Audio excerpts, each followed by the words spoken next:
عشرہ ذوالحجہ اپنے اختتام کی طرف جا رہا ہے، جس کی انتہا یوم النحر یعنی قربانی کے دن پر ہوگی۔ یوم النحر قربانی کا دن اللہ رب العزت کے ہاں افضل ترین دن ہے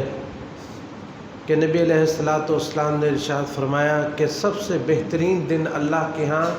یوم النحر ہے، یعنی جس دن قربانی کی جاتی ہے، 10 ذوالحجہ کا دن۔ یہ 10 دن جو ان کی جو فضیلت ہے، ان فضائل کی انتہا جو ہے وہ یوم النحر پر ہوتی ہے کہ اس دن ایک عظیم عبادت یعنی قربانی کی جاتی ہے۔ قربانی لفظ جو ہے یہ قرب سے ہے، اور یہ ہمارے اردو میں بھی استعمال ہوتا ہے، قریب ہونا کسی کے، اور قربانی کا مقصد ہوتا ہے اللہ رب العزت کے قریب ہونا، یعنی ایسی عبادت جس کو کر کے بندہ اللہ کے قریب ہو جاتا ہے۔ ابن منظور لسان العرب میں فرماتے ہیں کہ القربان ما قرب الی اللہ عز وجل، کہ قربانی اسے کہتے ہیں کہ جس کے ذریعے سے انسان اپنے رب کے قریب ہوتا ہے۔ اور ابن القیم رحمۃ اللہ علیہ فرماتے ہیں کہ القربان للخالق یقوم مقام الفدیۃ للنفس المستحقۃ للتلف۔ فرماتے ہیں کہ یہ جو ہم قربانی کرتے ہیں نا، یہ ہم اپنے نفس کا فدیہ ادا کر رہے ہوتے ہیں کہ ہمارا نفس جو گناہ گار ہے، جو اس قابل ہے کہ وہ تباہ ہو اپنے اعمال کے بنیاد پر، لیکن ہم اس کو اس کے بدلے میں قربانی کرتے ہیں اور اللہ تعالیٰ کی پناہ میں آ جاتے ہیں۔ تو یہ جو قربانی ہے یہ بہت بڑی عبادت ہے، قربانی بہت بڑی عبادت ہے، اور یہ عبادت اللہ تعالیٰ نے ہر امت میں رکھی ہے۔ دیکھیں، آدم علیہ السلام کے 2 بیٹوں کا جھگڑا ہوا، تو ان جھگڑے کا فیصلہ کس پہ ہونا تھا؟ قربانی پہ۔ وَاتْلُ عَلَيْهِمْ نَبَأَ بَنِي آدَمَ إِذْ قَرَّبَا قُرْبَانًا فَتُقُبِّلَ مِنْ أَحَدِهِمَا وَلَمْ يُتَقَبَّلْ مِنَ الْآخَرِ، کہ ان کا کوئی جھگڑا تھا، اس جھگڑے کے فیصلے کے لیے انہوں نے قربانی پیش کی، ایک کی قبول ہوگی دوسرے کی قبول نہیں ہوئی۔ تو یہ قربانی ہر امت میں اللہ تعالیٰ نے رکھی ہے، اور اس کے بارے میں اللہ تعالیٰ فرماتے ہیں کہ وَلِكُلِّ أُمَّةٍ جَعَلْنَا مَنْسَكًا لِيَذْكُرُوا اسْمَ اللَّهِ عَلَى مَا رَزَقَهُم مِّن بَهِيمَةِ الْأَنْعَامِ، کہ ہر امت میں ہم نے ایک قربانی کا طریقہ رکھا ہے، اور اس کا مقصد کیا ہے؟ لِيَذْكُرُوا اسْمَ اللَّهِ عَلَى مَا رَزَقَهُم مِّن بَهِيمَةِ الْأَنْعَامِ، کہ اپنے جانوروں کو اپنے رب کا نام لے کے اور اس کے قرب کے لیے، اس کی رضامندی کی تلاش کے لیے اپنے رب کے نام پر ذبح کرو۔ فَإِلَٰهُكُمْ إِلَٰهٌ وَاحِدٌ، یاد رکھو اس قربانی کا مقصد یہ ہے کہ تمہارا معبود ایک ہی معبود ہے، فَلَهُ أَسْلِمُوا، تم بھی اس کے لیے فرما بردار ہو جاؤ۔ جس طرح جانور ذبح ہو گئے ہیں، اس طرح تم نے اپنی خواہشات کو بھی اپنے رب کے لیے ذبح کر دینا ہے۔ وَبَشِّرِ الْمُخْبِتِينَ، اور جھک جانے والوں کو خوشخبری دے دیجیے۔ تو یہ جو قربانی ہے یہ مستقل ایک عبادت ہے، اور اس کا مقصد اپنے اللہ کو راضی کرنا ہے اور اللہ کو خوش کرنا ہے۔ اور یہ جو قربانی ہم کرتے ہیں اس کی ابتدا حضرت ابراہیم علیہ السلام سے ہوتی ہے کہ جس وقت اللہ تعالیٰ نے ان سے بیٹے کی قربانی مانگی تو وہ بیٹے کی قربانی کرنے کے لیے تیار ہو گئے، اور جس وقت اپنی پوری انہوں نے کوشش کر لی اور اللہ نے ان کی پھر قربانی قبول فرما لی، اور فرمایا وَفَدَيْنَاهُ بِذِبْحٍ عَظِيمٍ، کہ ہم نے ابراہیم کے بیٹے کے بدلے میں بہت عظیم قربانی ہم نے ان کو عطا کر دی۔ تو یہ سلسلہ جو ہے وہ چلتا رہا یہاں تک کہ نبی علیہ السلام نے اپنے دور میں بھی آپ نے بھی قربانی فرمائی، اور جب تک آپ زندہ رہے آپ قربانی کرتے رہے۔ اور رسول اللہ صلی اللہ علیہ وسلم کا طریقہ کار یہ ہوتا تھا، اور آپ نے خود بیان فرمایا، آپ فرماتے ہیں کہ ان اول ما نبدأ فی یومنا ھذا ان نصلی، اس دن کی ابتدا یعنی یوم الاضحیٰ کی ابتدا ہم نماز سے کرتے ہیں، ثم نرجع فننحر، پھر اس کے بعد جا کے ہم قربانی کرتے ہیں۔ من فعلہ فقد اصاب سنتنا، جس نے اس طریقے کو اپنایا اس نے ہم مسلمانوں کے طریقے کو اپنا لیا۔ گویا کہ قربانی کرنا یہ رسول اللہ صلی اللہ علیہ وسلم کا بھی طریقہ ہے اور یہ سارے مسلمانوں کا بھی طریقہ ہے۔ فقط دوسری روایت میں ہے وَأَصَابَ سُنَّةَ الْمُسْلِمِينَ، وہ مسلمانوں کی سنت کو پہنچ گیا، یعنی ایک تو اس ترتیب کے ساتھ اور دوسرا وہ قربانی کر کے۔ اور جس شخص میں قربانی کرنے کی استطاعت موجود ہو لیکن وہ قربانی نہ کرے اور یہ کہے جی قربانی کی جگہ پر میں واٹر کولر لگوا دوں گا، یا قربانی کی جگہ پر میں کسی بچی کی شادی کروا دوں گا، یا قربانی کی جگہ پر کوئی میں جو ہے وہ کہیں واٹر پمپ لگوا دوں گا، یا قربانی کی جگہ پر میں کسی سڑک کو یا گلی کو بنوا دوں گا، یا بھوکوں کو ویسے کھانا کھلا دوں گا، تو ایسے تمام لوگوں کے لیے نبی کریم صلی اللہ علیہ وسلم کا فرمان سن لیجئے۔ نبی علیہ الصلوۃ والسلام نے فرمایا من کان لہ سعۃ ولم یضحی، جس کے پاس استطاعت موجود ہے لیکن وہ قربانی نہیں کرتا، فلا یقربن مصلانا، وہ دفعہ دور ہو جائے ہمارے مصلی میں، ہماری نماز پڑھنے کی جگہ پر بھی نہ ہو۔ تو ایسے بات کرنا کہ جی قربانی میں اتنے جانور ذبح کر دیے جاتے ہیں، سارا سال KFC کھاتے رہتے ہیں، میکڈونلڈ کے برگر جو ہے وہ کھاتے رہتے ہیں، اور ان کو قربانی پہ، عید قرباں پہ ان کو جو ہے وہ جانوروں پہ رحم آنا شروع ہو جاتا ہے۔ حالانکہ یہ مسلمانوں کے لیے رحم ہے، یہ ان لوگوں کے لیے، کتنے لوگ ہیں یقین کیجئے کہ جن کو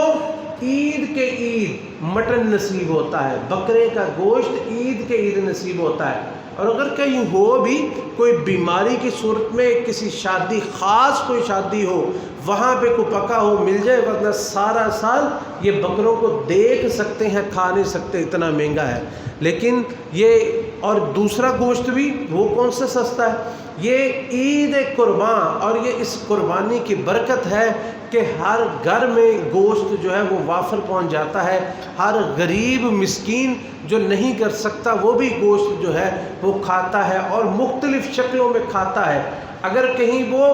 عام دنوں میں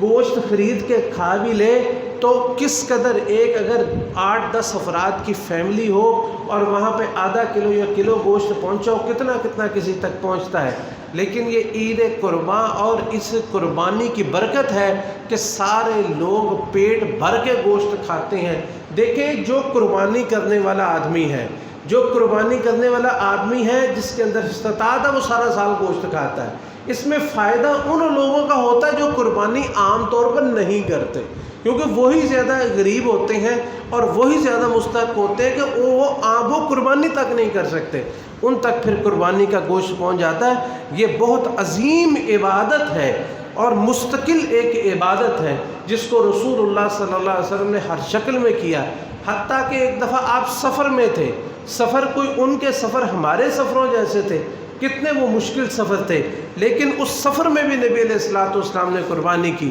جیسا کہ عبداللہ ابن عباس رضی اللہ تعالیٰ عنہما بیان کرتے ہیں، کہتے ہیں کہ کننا مع رسول اللہ صلی اللہ علیہ وسلم فی سفر، نبی علیہ الصلوۃ والسلام کے ساتھ ایک دفعہ ہم سفر میں تھے، فحضر الاضحیٰ، تو عید الاضحیٰ آ گئی، فاشترکنا فی البقرۃ 7 وفی البعیر 10، تو گائے میں ہم 7 لوگ شریک ہوئے اور اونٹ میں ہم 10 لوگ شریک ہوئے، یعنی سفر میں بھی نبی علیہ الصلوۃ والسلام نے اور آپ کے صحابہ نے جو ہے وہ قربانی کی، کیونکہ یہ اللہ کی عبادت ہے، اللہ کے قرب کا ذریعہ ہے، اور بہت زیادہ اجر و ثواب کا کام ہے۔ اس لیے جس کے اندر استطاعت ہے اس کو چاہیے کہ وہ اس قربانی کو ضائع نہ کرے، اس سنت کو ضائع نہ کرے۔ اب اس کے کچھ مسائل، قربانی کا جو جانور ہے وہ کیسا ہونا چاہیے؟ سب سے پہلی بات کہ اس کی عمر کتنی ہونی چاہیے؟ نبی علیہ الصلوۃ والسلام نے فرمایا کہ حضرت جابر رضی اللہ عنہ کی روایت صحیح مسلم میں کہ لا تذبحوا الا مسنۃ الا ان یقصر علیکم، کہ تم صرف مسنہ ذبح کرو، ہاں مشکل ہو جائے فتذبحوا جزعۃ من الضأن، تو پھر بھیڑ یا دمبا اس کا جزع جو ہے وہ ذبح کر دو۔ یہاں پر دو لفظ جو ہے وہ سمجھنے والے ہیں، ایک مسنہ اور ایک جزع، اور تیسرا کہ مشکل کے حالات میں کیا ہے، تو تینوں کی وضاحت ہم الگ الگ کرتے ہیں۔ سب سے پہلے مسنہ کا ترجمہ کرتے ہیں دو دانتا جانور۔ اس کی یعنی دو دانتا کسے کہتے ہیں؟ حالانکہ جو بکرا ہوتا ہے دانت تو اس کے سارے ہی ہوتے ہیں، دو دانتا سے مراد کہ ایسا جانور جس کے دودھ کے دو دانت گر جائیں، بات سمجھ رہے ہیں نا؟ ایک تو ہوتا ہے کہ گر کے نئے اگائیں، لیکن اگر صرف دودھ کے دو دانت گر ہی جائیں تو یہ آپ کو اس بات کا یقین ہونا چاہیے کہ اس کے دانت خود گرے ہیں، کسی ڈینٹسٹ یا پلاس نے نہیں گرائے، ٹھیک ہے نا؟ یہ بات آپ کو پتہ ہونا چاہیے۔ اگر کسی کا جانور جو ہے اس کے دودھ کے دو دانت عید کی رات جو ہے وہ گر جائیں، عید کی رات تو صبح اس کی قربانی جائز ہے۔ یعنی دو دانتا جانور یا دوندا جسے ہم اپنی پنجابی میں کہتے ہیں، یہ وہ اس کے لیے اس کے نئے دانت اگنا ضروری نہیں ہے، بلکہ جس کے دودھ کے دو دانت گر جائے وہ مسنہ ہے۔ اب ہم اس کی عمروں کا ہم تعین نہیں کر سکتے، کسی کا ایک دن پہلے، 2 دن پہلے، مہینہ، ہفتہ آگے پیچھے ہو جائے تو اس میں اس کو 1 سالہ یا 2 سالہ کہنا درست نہیں ہے، بلکہ دو دانتا جانور جو ہے، آپ کے علم میں ہے کہ جو قربانی ہے وہ جن جانوروں کی جائز ہے وہ اللہ نے قرآن مجید میں بھی ذکر فرمایا ہے، وہ اونٹ ہے اور گائے ہے اور بکرا ہے اور چھترا اور اس کے ساتھ دمبا ہے۔ تو یہ 4 اقسام جو ہیں ان کی قربانی جو ہے وہ کی جا سکتی ہے۔ باقی جو کٹے کی قربانی ہے اس کے بارے میں علماء بعض اس کو قیاس کرتے ہیں گائے پر، لیکن جب اصل موجود ہے تو شک و شبہ میں بلا وجہ نہیں پڑنا چاہیے۔ یعنی کیا فائدہ ایسے اختلاف کا، ایسی قربانی کا کہ جس میں آپ کو شدید اختلاف ہو، کوئی کہتا ہے جائز ہے، کوئی کہتا نہیں جائز۔ اب سیدھا راستہ آپ کے پاس اگر موجود ہے، الا یہ کہ آپ کے پاس جانور موجود نہیں ہے، تو پھر تو اس صورت میں بندہ اختلاف کہتا ہے چلو اس کو کر لیتے ہیں۔ جب وہ جانور بکثرت موجود ہیں جن کی قربانی کرنی چاہیے تو انہی کے پہ اکتفا کرنا چاہیے۔ تو عمر کے اعتبار سے جس کی 2 دانت جو ہے وہ دودھ کے گر جائیں وہ جو ہے وہ 2 دانتا یا مسنہ یا دوندا جانور وہ ہوتا ہے۔ دوسری بات، الا ان یعصر علیکم فتذبحوا جزعۃ من الضأن، اگر مشکل ہو جائے تو جزع من الضأن، ضأن کہتے ہیں بھیڑ ہو یا دمبا، ان میں سے دونوں میں سے اگر مشکل ہو تو ان میں سے جزع کیا جا سکتا ہے۔ اب جزع کسے کہتے ہیں، اس میں کئی جو ہے وہ اقوال ہیں۔ امام نووی رحمۃ اللہ علیہ فرماتے ہیں کہ ثم الجزع مستکمل سنۃ اصح الاوجہ، کہ اس میں بڑے اقوال ہیں، لیکن صحیح ترین قول یہ ہے کہ جزع اس جانور کو کہتے ہیں جس کا 1 سال عمر اس کی مکمل ہو جائے، اور یہی فتح الباری میں ابن حجر بھی کہے ہیں کہ نے بھی فرمایا ہے کہ فَمِنَ الضَّأْنِ مَا أَكْمَلَ السَّنَةَ وَهُوَ قَوْلُ الجمہور، کہ جمہور کا قول یہی ہے کہ ضأن جو ہے ہم اسی جانور کو، اسی بھیڑ کو یا اس دمبے کو کہیں گے اس کا 1 سال ہو جائے، یعنی بھیڑ یا دمبا اگر اس کا 1 سال ہو جائے مکمل اس کی عمر کا اور اس کے دودھ کے دانت نہ بھی گرے تو وہ جائز ہے۔ یہ اس حدیث میں ہے کہ اگر مشکل ہو جائے، لیکن دوسری روایات میں ہے کہ نبی علیہ الصلوۃ والسلام نے فرمایا کہ جو اس کا جزع ہے، یعنی بھیڑ کا یا دمبے کا جزع جو ہے، یوفی مما یوفی منہ الثنیہ، کہ جس طرح 2 دانتا جانور کافی ہے اس طرح اس کو بھی بلا کراہت جو ہے وہ اس کو کیا جا سکتا ہے۔ تو اس سے تو پہلے ابتدا میں یہ مجبوراً جائز تھا، پھر اس کو مطلقاً جائز قرار دے دیا گیا، لیکن اس میں یہ ہے کہ جس کا 1 سال عمر جس کی ہو جائے، یعنی بھیڑ ہو یا دمبا ہو، 1 سال ہو جائے اور اگر وہ 2 دانتا نہ بھی ہو تو اس کی قربانی جائز ہے۔ باقی جو ان جانوروں میں سے جو 2 دانتا بھی ہو اور ان 4 قسم کے جانوروں میں سے بھی ہو، اس میں سے کون سے جانور ایسے ہیں جن کی قربانی نہیں کرنی چاہیے؟ دیکھیں قربانی کرنی جو ہے وہ اللہ کے لیے دینی ہے۔ اگر دنیا میں بھی ہم کسی بڑے آدمی کو تحفہ دیتے ہیں نا، کسی جس کو ہم سمجھتے ہیں کہ اس کو تحفہ دینے سے ہمیں کوئی فائدہ ہوگا یا ہم اس سے کسی فائدے کی یا کسی نفع کی امید رکھتے ہیں، تو ہم اس کو وہ تحفہ دیں گے جو بڑا اچھا ہو، جو بڑا خوبصورت ہو، جس سے وہ خوش ہو جائے۔ تو یہ رب العالمین کے لیے جانور دینا ہے تو ایسا جانور دیا جائے جو خوبصورت ہو، جو بھلا لگے اور جو بے عیب ہو، ایسے عیب جو اس کے لیے جو ہے وہ درست نہ ہو۔ مثلا نبی علیہ الصلوۃ والسلام نے 4 بڑے بڑے عیب گنوائے۔ نبی علیہ الصلوۃ والسلام نے فرمایا اربع لا تجوز فی الاضاحی، کہ 4 قسم کے جو جانور ہیں وہ جائز نہیں ہے۔ الاوراء البین عورها، ایک ایسا بینگا جانور جس کا بینگا پن واضح ہو۔ تو اس کا مطلب یہ ہے کہ بینگا اگر جانور جائز نہیں ہے تو نابینا جانور بھی جائز نہیں ہے۔ تو یہ یعنی کم از کم حد ہے، جو اس سے زیادہ ہے وہ تو بالکل جائز نہیں ہے۔ یعنی بینگا پن اس کا اگر ظاہر ہو تو پھر اس کی قربانی جائز نہیں ہے، تو نابینا کی بالکل جائز نہیں ہے۔ المریضہ البین مرضها، ایک ایسا بیمار جانور کہ جس کی بیماری بالکل ظاہر ہو، جس کی بیماری بالکل ظاہر ہو، تو ایسا جانور یعنی کوئی بھی بیماری، ایک ہوتی ہے معمولی سے بخار جیسے انسانوں کو ہو جاتا ہے، اس کو ہو گیا کچھ مطلب تھوڑا بہت مرض، لیکن ایک ایسا مرض کہ وہ واضح پتہ چلے یہ بیمار جانور ہے، تو ایسا جانور بھی جائز نہیں ہے۔ والارجاء بین ضلعها، اور ایسا لنگڑا جس کا لنگڑا پن بالکل واضح ہو جائے، تو جس کی ایک ٹانگ ہی نہ ہو وہ بالکل بھی درست نہیں ہے۔ والکثیر التی لا تنقی، ایک ایسا بوڑھا جانور جس کی ہڈیوں میں گودا ہی باقی نہ رہے۔ تو یہ بڑی بڑی چیزیں نبی علیہ الصلوۃ والسلام نے ذکر فرمائی ہیں۔ باقی کچھ عیوب ایسے ہیں، مثال کے طور پر سینگ ہے، سینگ کسی کا ہے کسی کا نہیں ہے، اگر ہے ٹوٹا ہے پھر بھی کوئی حرج نہیں ہے۔ تو سینگ جو ہے اس کا ٹوٹا ہونا پورا یا آدھا، اس میں کوئی حرج نہیں ہے۔ ایک حدیث آتی ہے لیکن وہ ضعیف ہے کہ آدھے سے زیادہ ٹوٹا ہو تو جائز نہیں ہے، تو جس کے بالکل سینگ نہیں ہے وہ بھی جائز ہے۔ تو سینگ اگر کسی کا ٹوٹا ہے تو اس میں کوئی حرج نہیں ہے۔ حضرت علی رضی اللہ تعالیٰ عنہ ان سے پوچھا گیا فمکسورۃ القرن، کہ جس کا سینگ ٹوٹ جائے، تو فرماتے ہیں کہ لا بأس، اس میں کوئی حرج نہیں ہے۔ امرنا رسول اللہ صلی اللہ علیہ وسلم ان نستشرف العین والاذن، کہ رسول اللہ صلی اللہ علیہ وسلم نے ہمیں حکم دیا ہے کہ ہم آنکھوں کو چیک کریں اور کانوں کو چیک کریں۔ اس کا مطلب یہ ہے کہ کان کٹا جو جانور ہوتا ہے، بعض ہوتا ہے کہ تھوڑا سا اس میں نشان ہوتا ہے، اس میں نہیں، جس کا کان کٹا ہوا ہو تو ایسا جانور جو ہے وہ قربانی میں جائز نہیں ہے، کیونکہ یہ بھی اس کا یہ عیب ہے۔ باقی جانور کا خصی ہونا یہ جو ہے وہ کوئی عیب نہیں ہے، بلکہ یہ خصی جانور کسی حد تک زیادہ بہتر ہوتا ہے کہ صحت مند ہو جاتا ہے، اس کے گوشت میں بدبو نہیں ہوتی۔ ابن ماجہ کی روایت ہے کہ رسول اللہ صلی اللہ علیہ وسلم کان اذا اراد ان یضحی اشتراک بشین عظیمین،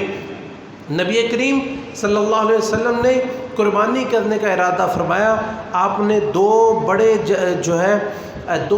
چھترے جو ہے بیڑ وہ خریدے، سمینین اقرنین املحین موجوعین، جن کی خوبیاں موٹے تازے تھے، سینگوں والے تھے، اور کجلے یعنی کہ جن کی آنکھوں کے ارد گرد یوں جیسے سرما ڈالا ہوتا ہے، تو یہ وہ کجلے موجوعین، اور وہ دونوں خصی شدہ تھے۔ آپ نے خصی شدہ جانور بھی کیے ہیں اور جو ہے وہ دوسرے جانور جو ہیں وہ بھی آپ نے کیے ہیں، دونوں میں کوئی حرج نہیں ہے۔ باقی یہ کہ جانور کتنے کرنے چاہیے اور کتنے کافی ہو جاتے ہیں، ایک خاندان کی طرف سے، ایک فیملی کی طرف سے ایک جانور کافی ہے، اگرچہ زیادہ بھی جائز ہے، لیکن ایک جانور ایک خاندان کی طرف سے کافی ہے۔ جیسا کہ ابو ایوب انصاری رضی اللہ تعالیٰ عنہ بیان کرتے ہیں، فرماتے ہیں کہ کان الرجل یضحی بالشاة عنہ وعن اہل بیتہ کہ ہم نبی علیہ السلام کے زمانے میں ایک جانور اپنے اور گھر والوں کی طرف سے کرتے تھے، فَيَأْكُلُونَ وَيُطْعِمُونَ حَتَّى تَبَاهَ النَّاسِ، وہ کھاتے بھی اور کھلاتے بھی، یہاں تک کہ لوگوں نے قربانی کو فخر بنا لیا، فَصَارَتْ كَمَا تَرَاتْ، تو دیکھیں آپ معاملہ کیا ہو گیا ہے۔ حضرت ابو ہریرہ رضی اللہ تعالیٰ عنہ ایک جانور، ایک بکری لے کے آئے تو گھر والوں نے کہا کہ وہ منا، ہماری طرف سے کیا؟ آپ نے فرمایا وہ منکم، یہ تمہاری طرف سے بھی ہے۔ تو نبی علیہ الصلوۃ والسلام بھی جب قربانی کیا کرتے تھے تو قربانی میں آپ فرمایا کرتے تھے اللہم ھذا منی ومن اہل بیتی، اے اللہ یہ میری طرف سے، عنی وعن اہل بیتی، اے اللہ یہ میری طرف سے اور میرے گھر والوں کی طرف سے قربانی ہے۔ تو ایک قربانی کافی ہے، زیادہ کرنے میں حرج کوئی نہیں ہے، لیکن اصل یہ ہے کہ اس کو فخر نہیں بنانا چاہیے، اور اس کے لیے جو ہے وہ انسان یوں کہ دیکھے کہ لوگ زیادہ کر رہے ہیں تو میں بھی کروں، ایک جو ہے وہ قربانی جائز ہے، وہ کھائیے، وہ کھلائیے، اس میں کوئی حرج نہیں ہے۔ سب سے اہم بات یہ ہے کہ قربانی خریدنے میں اپنی نیت کو درست کرنا ہے۔ دیکھیں امام بخاری رحمۃ اللہ علیہ، انہوں نے اپنی صحیح کتاب صحیح بخاری لکھی تھی، اس کی ابتدا کی کہ انما الاعمال بالنیات، کہ اعمال کا دار و مدار نیتوں پر ہے۔ تو بہت سارے لوگوں نے حیرانگی کا اظہار کیا کہ ابتدا جو ہے وہ ایمان سے ہے یا وہ ابواب ہیں، تو یہ اس حدیث کو ذکر کرنے کا کیا مقصد ہے؟ تو ظاہر بات ہے کہ جب انسان کی نیت درست ہوگی تو اس کے سارے عمل درست ہوں گے۔ اگر نیت درست نہیں ہے تو کتنے بڑے سے بڑا کام بھی کر لیا جائے تو اس کام کا کوئی فائدہ نہیں ہوتا۔ اس لیے قربانی کے مسئلے میں خاص طور پر یہ ذہن میں رکھیں کہ قربانی کا مسئلہ اس وقت ہمارے ہاں اس قدر اس میں ریاکاری شامل ہو گئی ہے کہ لوگوں کا مقصد ہی یہ ہوتا ہے قربانی صرف دوسروں پر فخر کرنا کہ ہم دوسروں سے بڑا جانور لے رہے ہیں، اور خاص طور پر اس میں جو بچوں کا کردار ہوتا ہے کہ بچے جو ہے وہ والدین کو مجبور کرتے ہیں قربانی لے کے آئے، ہم نے لوگوں کو دکھانا ہے، فلان میں دیکھیں ہمارے ہمسائے اتنی بڑی قربانی لے آئے ہیں، ہمارے چچا اتنی بڑی قربانی لے آئے ہیں، ہمارے فلاں اتنے بڑی قربانی لے آئے ہیں، اور آپ چھوٹی سی قربانی یا ایک قربانی ہے۔ تو یہ معاملہ جو ہے قربانی کا یہ بہت ہی حساس ہے۔ میرے خیال میں اس وقت سب سے زیادہ قربانی کے معاملے میں سب سے بڑا مسئلہ جو ہے وہ اپنی نیت کو درست کرنے کا معاملہ ہے کہ قربانی خریدیں صرف اس نیت سے، یہ نہیں ہے کہ اس کے جناب قربانی خریدتے وقت اس کے پائے پہ نظر ہو، یہ پہلے دن کھائیں گے، چانپے فلاں دن کھائیں گے، کباب فلاں دن کھائیں گے، اور گوشت کی تقسیم ہی کرتے پھر قربانی خریدیں اس نیت کے ساتھ اور اس نظر کے ساتھ کہ یہ ہم اپنے رب کے لیے اس کو ہم نے ذبح کرنا ہے۔ دیکھیں اللہ تعالیٰ کو کیا چاہیے، لَن يَنَالَ اللَّهَ لُحُومُهَا وَلَا دِمَاؤُهَا وَلَكِن يَنَالُهُ التَّقْوَىٰ مِنكُمْ، گوشت آپ نے کھا جانا ہے، سارا جو ہے وہ کھا لیں یا کھلا دیں، اللہ کو کیا پہنچتا ہے؟ خون اس کا بہا دیا۔ اللہ نے تو صرف نیت، تو اللہ رب العزت نے تو صرف ہماری نیت دیکھنی ہے، اس لیے اپنی نیت کو خالص کریں، نیت کو درست کریں، اور صرف لوجہ اللہ، اللہ کو راضی کرنا مقصود ہو، اللہ تعالیٰ کی عظمت ذبح کرتے وقت ہمارے ذہن میں ہو کہ ہم اس خالق کے لیے اور اس مالک کے لیے ذبح کر رہے ہیں جو ان جانوروں کا بھی مالک ہے، ان کا بھی خالق ہے، جو ہمارا بھی خالق ہے، جو ہمارا بھی مالک ہے۔ اس نیت کو ذہن میں رکھے اور نیت کو خالص کر کے قربانی کرے۔ اللہ رب العزت آپ کے اور ہمارے سارے اچھے اعمال قبول و منظور فرمائے۔ عشرہ ذو الحجہ،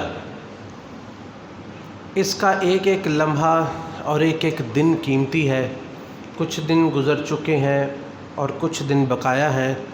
جو بقایا دن ہیں ان کو غنیمت سمجھیے، اور نیکی کے جتنے مواقع اللہ رب العزت فراہم فرمائیں ان کو غنیمت سمجھنا چاہیے۔ نماز، صدقات و خیرات، روزے، اور اسی طرح اللہ کا ذکر، اور ایک خاص عبادت جو ان دنوں میں ہے وہ ہے یوم عرفہ کے دن کی عبادت۔ یوم عرفہ کا روزہ نبی علیہ السلام سے پوچھا گیا کہ آپ نے اس دن کا روزہ رکھنے کا حکم دیا ہے یا آپ نے اس کی ترغیب دلائی ہے، تو اس کا کیا اجر ہے، کیا ملے گا؟ تو نبی علیہ الصلوۃ والسلام نے فرمایا یکفر السنۃ الماضیہ والباقیہ، کہ اس سے 2 سال کے گناہ اللہ رب العزت معاف فرما دیتے ہیں، سابقہ سال کے بھی اور آنے والے کے بھی۔ ایسا عظیم اجر جو ہے اس ایک دن کے روزے کی برکت سے اللہ رب العزت عطا فرماتے ہیں کہ 2 سالوں کے گناہ جو ہے وہ معاف کر دیے جاتے ہیں۔ اس لیے بڑے اہتمام کے ساتھ جو ہمارے علماء اکثر کہتے ہیں کہ یہ 9 ذو الحجہ کو ہمیں رکھنا چاہیے، کیونکہ باقی اعمال ہم اپنے اعتبار سے کرتے ہیں، لیکن اگر کوئی شخص سمجھتا ہے کہ میں 9 ذو الحجہ کی بجائے میں یوم عرفہ کا روزہ رکھوں گا، جو دن عرفہ کا ہوگا اس دن رکھتا ہوں، تو اس کو چاہیے کہ وہ 2 روزے رکھ لے۔ ویسے تو ان 9 دنوں کے پیچھے پورے کے پورے ہی رکھ لیں تو کوئی حرج، بلکہ بہت اجر کی بات ہے۔ لیکن اگر کوئی شخص چاہتا ہے کہ اس کے اجر میں اضافہ ہو اور کسی شک و شبہ سے بچے، تو وہ 2 دن کے روزے رکھ لے، یعنی یوم عرفہ کا بھی رکھ لے، 8 کا بھی رکھ لے، 9 کا بھی رکھ لے، بڑے اجر و ثواب کی بات ہے۔ اور اس دن میں دعائیں کرنا، یہ خاص طور پر عرفہ کا جو دن ہے، یہ دن دعاؤں کے لیے خاص کر لینا چاہیے، کیونکہ نبی علیہ الصلوۃ والسلام نے فرمایا کہ اللہ رب العزت کبھی بھی اپنے بندوں کے اتنا قریب نہیں ہوتے جتنا اس دن قریب ہوتے ہیں، اور کبھی اتنے اپنے بندوں کی اتنی مغفرت نہیں فرماتے جتنی یوم عرفہ کو مغفرت فرماتے ہیں، اور شیطان کبھی اتنا پریشان نہیں ہوتا جتنا یوم عرفہ کو پریشان ہوتا ہے۔ اس لیے جو یوم عرفہ ہے اس دن کا روزہ بھی رکھیں، اور اس دن کو دعاؤں کے لیے، قرآن کریم کی تلاوت کے لیے، مناجات کے لیے، استغفار کے لیے خاص کر لیں اس دن کو، اور اس کا کوئی لمحہ اللہ تعالی ہمیں توفیق دے کہ ہم اس کا کوئی لمحہ ضائع نہ کریں، بلکہ اس کے ایک ایک لمحے کو غنیمت سمجھیں، اور توفیق مانگیے کہ اللہ تعالی ہمیں تمام قسم کی نیکیاں، وہ صدقات و خیرات ہو، وہ جو ہے وہ روزے کی شکل میں، وہ اذکار کی شکل میں ہو، وہ کسی بھی شکل میں وہ نیکی ہو، امر بالمعروف ہو، وہ نہی عن المنکر ہو، اعزاء و اقارب جو ہے ان کے ساتھ صلہ رحمی ہو، والدین کی خدمت ہو، سلام کہنا ہو، تو نیکیوں کے جتنے کام ہیں وہ سارے کیجیے، اور خاص طور ان دنوں کا خصوصی طور پر اہتمام کیجیے۔ اور بہت ہماری غفلت ہو جاتی ہے کہ ہم جو ہے ان 10 دنوں کے اہتمام میں یوم النحر جو عید کا دن ہوتا ہے اس کو خارج کر دیتے ہیں، حالانکہ وہ دن سب سے بڑا وہ دن ہے، اور وہ دن بھی عبادت کے لیے اس کو بھی خاص رکھنا چاہیے۔ وہ اس دن کو غفلت میں جو ہے وہ شمار نہیں کرنا چاہیے، یا غفلت میں ضائع نہیں کرنا چاہیے۔ اللہ تعالیٰ ہمیں توفیق نصیب فرمائے۔ بیماروں کے لیے دعا کیجیے، اللہ تعالیٰ تمام بیماروں کو صحت تندرستی عطا فرمائے، اور جو لوگ اس دنیا سے چلے گئے ہیں اللہ رب العزت ان کی مغفرت فرمائے۔ لا الہ الا هو الحلیم الکریم، سبحان اللہ رب العرش العظیم، والحمد للہ رب العالمین۔ نسألک موجبات رحمتک وعزائم مغفرتک، والغنیمة من كل بر والسلامة من كل إثم۔ اللهم لا تدع لنا ذنبا إلا غفرته، ولا هما إلا فرجته، ولا دينا إلا كزيته، ولا مريضا إلا شفيته، ولا حاجة من هوائج الدنيا والآخرة إلا قضيتها يا أرحم الراحمين۔ اللهم رب الناس أذهب البأس واشف أنت الشافي، لا شفاء إلا شفاؤك شفاء لا يغادر سقما۔ اللهم اقض حاجاتنا وحاجات المسلمين، واشف مرضانا ومرضى المسلمين۔ ربنا اغفر لنا ولإخواننا الذين سبقونا بالإيمان، ولا تجعل في قلوبنا غلا للذين آمنوا ربنا إنك رؤوف رحيم۔ رب ارحمهما كما ربياني صغيرا، رب ارحمهما كما ربياني صغيرا، رب ارحمهما كما ربياني صغيرا۔ رب اللهم اقسم لنا من خشيتك ما تحول به بيننا وبين معصيتك، ومن طاعتك ما تبلغنا به جنتك، ومن اليقين ما تهون علينا مصيبات الدنيا۔ اللهم متعنا بأسماعنا وأبصارنا وقواتنا أبدا ما أحييتنا، واجعله الوارث منا، واجعل ثأرنا على من ظلمنا، ولا تجعل مصيبتنا في ديننا، ولا تجعل الدنيا أكبر همنا ولا مبلغ علمنا، ولا تسلط علينا بذنوبنا من لا يخافك فينا ولا يرحمنا۔ اللهم إنا نسألك فعل الخيرات وترك المنكرات وحب المساكين، وإذا أردت بعبادك فتنة فاقبضنا إليك غير مفتونين. اللهم إنا نسألك حبك وحب من يحبك وحب عمل يقربنا إلى حبك. ربنا لا تؤاخذنا إن نسينا أو أخطأنا. ربنا ولا تحمل علينا إصرا كما حملته على الذين من قبلنا. ربنا ولا تحملنا ما لا طاقة لنا به. واعف عنا واغفر لنا وارحمنا أنت مولانا فانصرنا على القوم الكافرين. ربنا ظلمنا أنفسنا وإن لم تغفر لنا وترحمنا لنكونن من الخاسرين. لا إله إلا أنت سبحانك إني كنت من الظالمين. لا إله إلا أنت سبحانك إني كنت من الظالمين. لا إله إلا أنت سبحانك إني كنت من الظالمين. ربنا آتنا في الدنيا حسنة وفي الآخرة حسنة وقنا عذاب النار. اللهم صل على محمد وعلى آل محمد كما صليت على إبراهيم وعلى آل إبراهيم إنك حميد مجيد. اللهم بارك على محمد وعلى آل محمد كما باركت على إبراهيم وعلى آل إبراهيم إنك حميد مجيد.